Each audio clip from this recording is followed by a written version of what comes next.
Credit growth in the Kenyan banking sector grew by 12.5% in 2022, with stock of credit growing to 3.4 trillion shillings, according to the State of the Banking Industry Report 2023. The Kenya Bankers Association Chief Executive Officer Dr. Habil Olaka says total income contracted by 1.6% compared to a 2.3% growth it registered in 2021.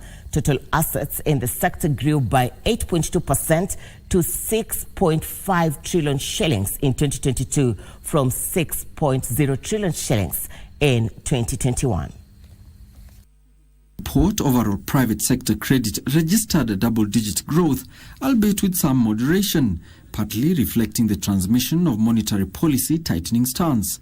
The financial performance for the industry remained strong, with a notable upswing in total operating incomes that outpaced the growth in operating costs.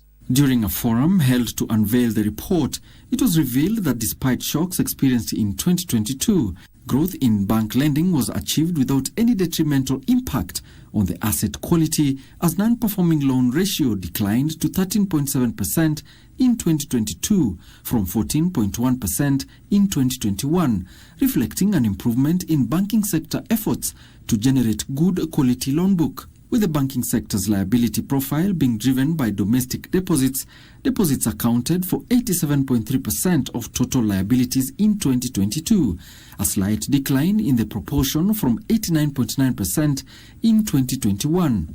And in terms of profitability, the total pre-tax profits rose by 23% to 241.52 billion shillings in 2022 from 196.44 billion shillings in 2021. The assets of deposit-taking microfinance banks continue to moderate, having contracted by 4.8% to 70.4 billion shillings in 2022 from 74 billion shillings in 2021.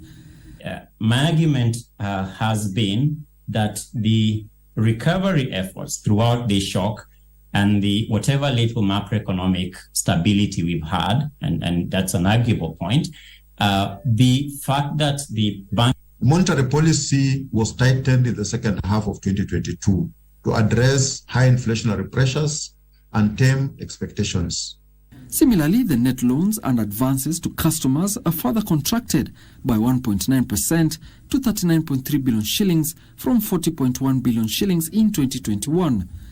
Alan Auko, Lunchtime News.